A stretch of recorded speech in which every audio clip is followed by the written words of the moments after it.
Salutations! Si j'ai mis mon plus beau pull meilleur ouvrier de France, comme vous pouvez le constater, je vous expliquerai d'ailleurs peut-être un jour comment j'ai eu ce titre de meilleur ouvrier de France. Dans une prochaine vidéo, certainement. Jean-Michel Mytho, yeah! Punaise, ses cheveux. Bref, commençons. Comme vous l'avez constaté, contrairement à beaucoup de mes confrères youtubeurs tech, je n'ai pas reçu l'iPhone SE 2020. Zut, pour rester poli. J'ai pourtant commandé comme une brute, peut-être un centième de seconde après l'actualisation de la page, frénétiquement devant mon ordinateur, mais UPS m'a littéralement non, pas de vulgarité, a malheureusement traité ma commande dans une autre vague d'envoi. Pas de bol. Bah après, c'est pas grave, je l'aurai lundi. Du coup, mon planning de sortie de vidéo est totalement décalé, c'est pas du tout un souci, et en plus de ça, ça m'a permis de prendre un petit peu de recul, d'observer ce qui se passait, de réfléchir et d'ainsi faire naître cette vidéo. J'aime beaucoup me retrouver facecam, franchement sur ma chaîne c'est ce que je préfère, et j'aime beaucoup parler, ceux qui me connaissent le savent, je suis plutôt un bavard. Enfin un bavard quand on me connaît, sinon je suis un peu plus réservé pendant 10 secondes. Et d'ailleurs j'aimerais beaucoup faire un format juste sonore, des espèces de podcasts, je ne sais pas. Enfin ça je verrai plus tard, il me faudra le matos nécessaire si jamais je décide de faire ce genre de choses, me prêter à ce genre d'exercice. Mais en attendant je le fais en vidéo comme ça.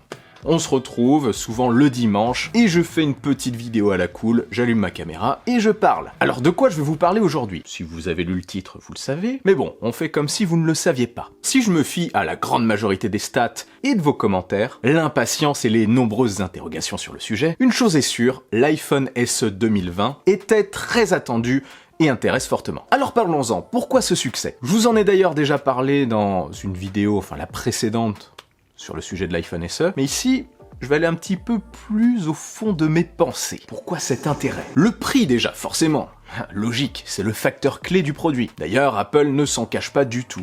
C'est bien mis en avant dans leur publicité. Parce qu'un nouveau modèle vendu chez Apple à partir de 489 €, un nouveau smartphone, ça fait forcément son petit effet quand la marque nous habitue plus à des sorties de nouvelle gamme à partir de environ 800 €. Et c'est un minimum tous les ans. Alors à ce tarif, les gens sont prêts à faire des concessions, clairement. Ceux qui aiment l'écosystème de la marque. Des concessions sur le design, des concessions sur l'écran, un peu plus ancien, rectangle, désormais dépassé pour beaucoup de personnes. Dépassé, oui, mais pas pour tout le monde. Certains s'en fichent totalement. Bien sûr, certains ne comprennent pas forcément, et c'est totalement logique en observant le marché, mais ce modèle ne s'adresse pas du tout, mais vraiment pas du tout, aux personnes qui veulent ce qui se fait de mieux, le dernier modèle surpuissant de la marque. Tous ceux qui tiennent vraiment à avoir la meilleure technologie possible, la plus efficace, la plus moderne. Ici, on a clairement un produit qui mise sur le classique. Pas le meilleur capteur photo, mais il reste bon. Pas le meilleur écran, mais il reste bon. Pas la meilleure batterie non plus. Bon, ça, à tester dans le détail, je reviendrai dessus quand je l'aurai, forcément, ça m'intrigue. Enfin bref, etc.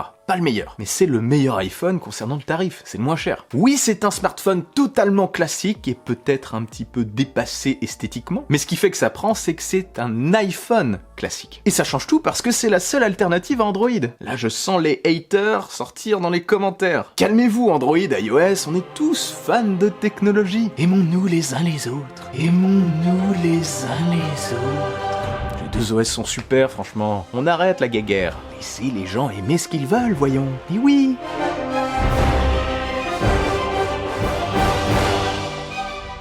Donc je reprends.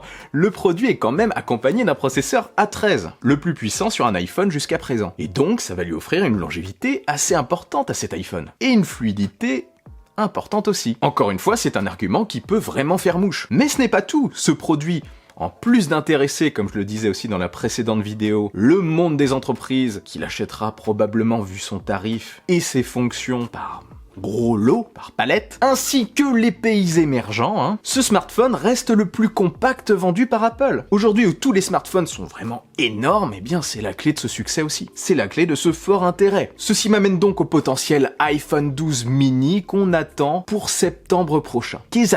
Eh bien tout simplement, ce prochain iPhone aurait un écran OLED de 5,4 pouces et ce dans un gabarit réduit, avec des technologies haut de gamme. Franchement j'y crois. Un tel produit de l'entrée de gamme de la gamme du haut de gamme, tu m'as suivi? En gros, le premier prix du haut de gamme d'Apple, s'il est aussi compact que l'iPhone SE, cartonnera. Car oui, l'iPhone SE est plus petit que l'iPhone 10, l'iPhone XS et l'iPhone 11 Pro, qui eux ont un écran de 5,8 pouces. Donc il est fort probable que un smartphone avec un écran de 5,4 pouces ait le gabarit de cet iPhone SE, de l'iPhone 8, de l'iPhone 7, de l'iPhone 6S et de l'iPhone 6 également. Si c'est le cas, oui, le gabarit sera très proche. En tout cas, ça fait vraiment plaisir qu'Apple ne délaisse pas les amateurs de petits smartphones pour les petites mains qui se sentent abandonnées aujourd'hui, mais aussi pour ceux qui adorent le compact. J'espère franchement que ça influencera les autres marques, surtout si Apple sort un smartphone compact haut de gamme de 5,4 pouces, parce que pour moi, elles ont clairement fait l'erreur de délaisser ce marché. Je croise les doigts des mains, tous, les doigts de pied et les doigts du bras que j'ai dans le dos. Par contre, j'ai vraiment hâte de voir son alter ego chez Android, l'alter ego de l'iPhone SE. Le Pixel 4a, bien sûr, qu'on attend prochainement avec un écran compris entre 5,7 et 5,8 pouces, mais plus bord à bord, donc un format compact également. Quand il arrivera, j'essaierai d'en parler aussi sur la chaîne, si je peux la voir, bien sûr, comme l'iPhone SE 2020 qui arrive normalement lundi. Hâte de vous montrer ça et de vous partager mon avis. Ah oui, un petit mot avant de finir, imaginez le tarif de l'iPhone SE 2 dans un an ou deux. Ça contribuera forcément à un gros carton. Et il restera encore au catalogue l'année prochaine, comme le précédent modèle l'avait fait. Et à l'époque, ça cartonnait. Apple ne fait que répéter une stratégie du passé, tout simplement. Par contre, à la rentrée, ça sera une nouvelle stratégie sur le haut de gamme, avec 4 modèles. Hâte de voir ça aussi. Voilà, bref, dites-moi en commentaire si vous avez craqué pour cet iPhone SE 2020, si vous avez eu la chance de l'avoir avant moi, hein, ou si vous réfléchissez encore, si vous avez des questions aussi, n'hésitez pas à les laisser en dessous. Et bien sûr, si cette vidéo vous a plu et que vous voulez m'aider, partagez-la sans oublier le bon pouce en l'air qui claque. Pour ne rien louper, abonnez-vous à ma chaîne et activez la petite cloche des notifications. C'était long ça. N'oubliez pas, je suis aussi sur les réseaux sociaux, sur Twitter et sur Instagram. On se retrouve très vite pour une nouvelle vidéo. Prenez soin de vous et de votre entourage. Vive la technologie. Vive le futur. Allez, salut!